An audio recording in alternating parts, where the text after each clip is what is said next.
Bismillahirrahmanirrahim.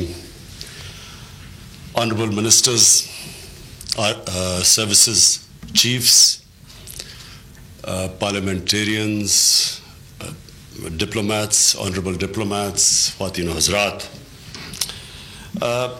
آج ہم کمیموریٹ کر رہے ہیں ایک دن جو اللہ کا کرم ہے خاص کہ ہم اس میں سے جس طرح نکلے ہیں ایک مشکل وقت سے. وہ ایک میں بحیثیت پاکستانی اب بول رہا ہوں, پرائم منسٹر نہیں بول رہا. مجھے بڑا فخر تھا جس طرح وہ پاکستانی قوم نے اس کرائسس سے ڈیل کیا, کیونکہ کرائسس تو تھا.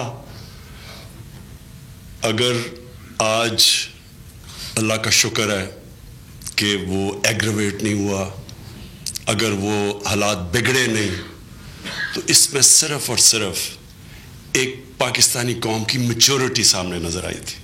تو میں ایز اے پاکستانی اس لیے کہہ رہا ہوں کیونکہ میری عمر تقریباً پاکستان جتنی ہے, تو ہم نے سارے پاکستان کے اونچ نیچ دیکھے ہیں.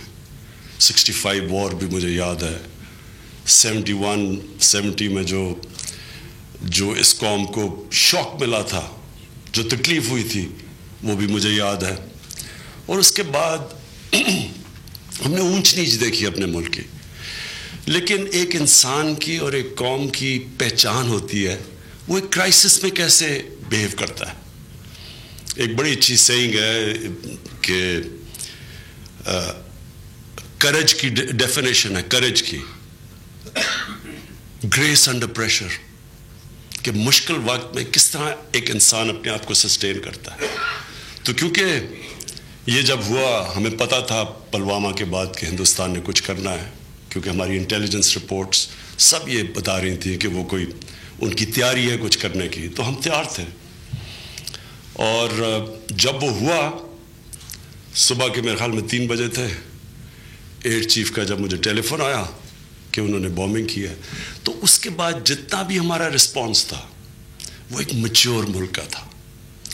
صرف یہ نہیں کہ جس طرح ہماری ایئر فورس نے رسپونڈ کیا, جو ہماری فوج تیار تھی لائن آف کنٹرول کے اوپر جس طرح کی حرکت ہوئی, اور ہماری فوجی جس طرح کھڑے رہے, اور پھر جو نیوی نے وہ سبرین کے اوپر, وہ بھی ہمیں پتہ چلا اس کے اوپر لاک آن کیا. کچھ کر سکتے تھے, نہیں کیا, ریسٹرین کیا.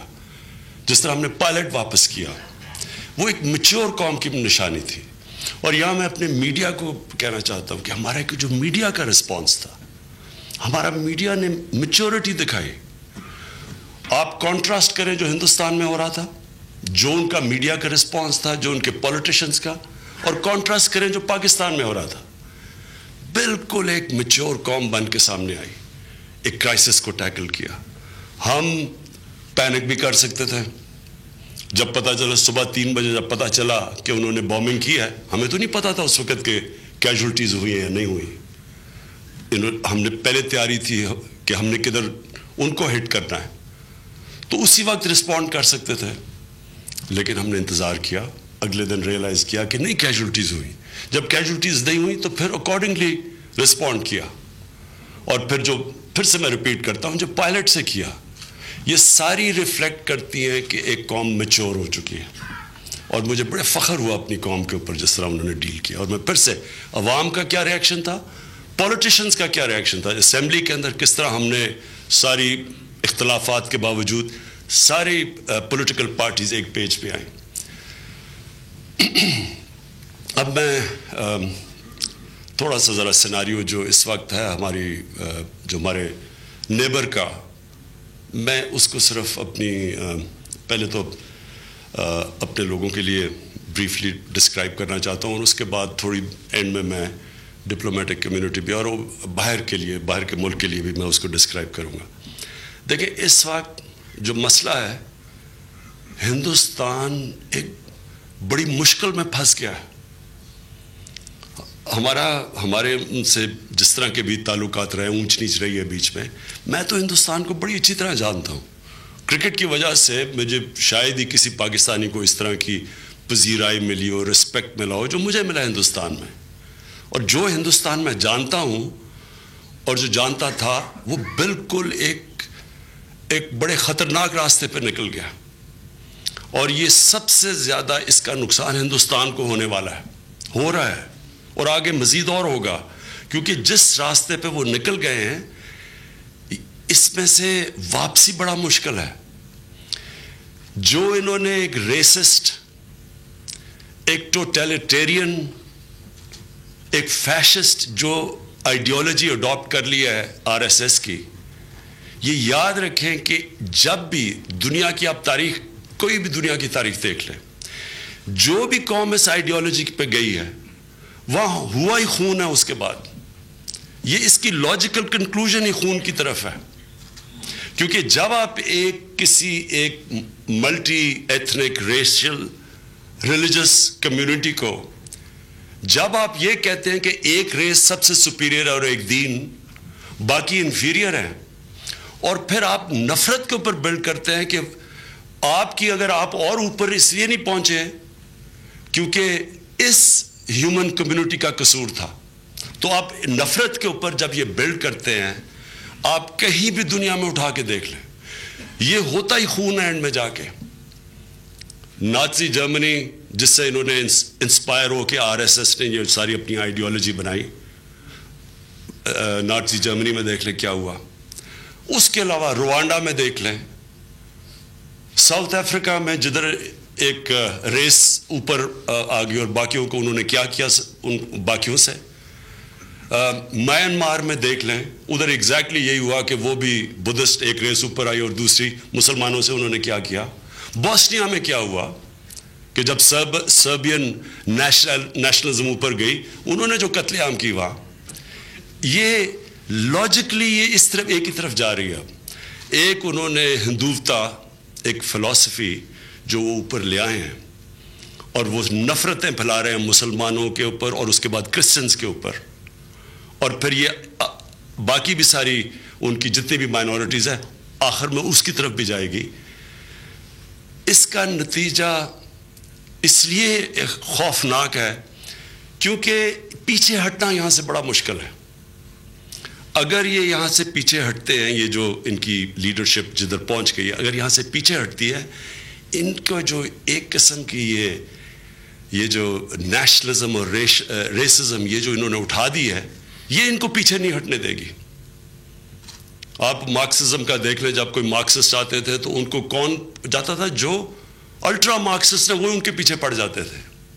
اس لیے یہ بڑا مشکل ہے۔ اب یہاں سے جو کشمیر میں انہوں نے کر دیا ہے، 80 لاکھ کشمیریوں کو اوپن جیل میں جو کیا ہے، اور جو یہ ہندوستان میں 2 انہوں نے لیجسلیشن لا کے بیسکلی 20 کروڑ مسلمانوں کو ٹارگٹ کیا ہے، اس سے پیچھے ہٹنا بڑا مشکل ہے۔ اور آگے جاتے ہیں تو یہ یاد رکھیں کہ ایک فیس کر رہے ہیں اس وقت کم از کم 50-60 کروڑ لوگوں کو، کیونکہ مسلمان 20 کروڑ ہیں، اس کے علاوہ بھی کرسچنز ہیں، سکھ ہیں، دالت ہیں، ٹرائبلز ہیں، یہ جتنے بھی یہ جو اب جب ہندوتا لے آئیں تو ان ساروں کو مارجنلائز کریں گے، اور جب آپ مارجنلائز اتنی بڑی مائنورٹی کو مارجنلائز کرتے ہیں، اس کی دنیا کی تاریخ میں یہ نہیں ہوا۔ اس طرح کے نمبرز جو میں آپ کے سامنے دے رہا ہوں، یہ دنیا میں کہیں ایسے نہیں ہوا۔ آپ تھوڑے سے لوگوں کو تو مارجنلائز تو ہوتے ہیں، اتنی بڑی مائنورٹی کو مارجنلائز کرنے کے بڑے سیریس کانسیکوینسز ہیں۔ تو ہندوستان پھنس گیا اب، اور اس کے لیے ورلڈ کمیونٹی کو مدد کرنی پڑے گی ان کی۔ اگر تو ورلڈ کمیونٹی ایکٹ نہیں کرے گی، اس میں سے نکلنا میرے خیال میں یہ آگے بڑے سیریس کانسیکوینسز ہیں اس کے۔ پاکستان کے لیے ہمیں فخر ہے اپنی آرمڈ فورسز پہ، ہمیں فخر ہے اپنی نیوی پہ، اپنی ایئر فورس پہ، اور اعتماد ہے جس طرح انہوں نے ریئیکٹ کیا، کانفیڈنس سے، پورا کانفیڈنس تھا۔ مجھے بڑی خوشی ہوئی، جنرل باجوہ بالکل گھبرائے نہیں ہوئے تھے، ایئر چیف بالکل نہیں گھبرائے ہوئے تھے جب کہہ رہے تھے کہ بڑی کیلکولیٹڈ ساری باتیں ہوئی ہماری۔ مجھے گھبرانا چاہیے تھا لیکن کانفیڈنس تھا، مجھے لگ رہا تھا، کیونکہ ان کو دیکھ کے مجھے بھی کانفیڈنس تھا کہ کچھ نہیں ہوگا۔ اور جس طرح ریئیکٹ کیا، دنیا نے اکنالج کیا۔ ہمارے اندر پاکستان میں آپ کو یہ یقین دلاتا ہوں کہ جو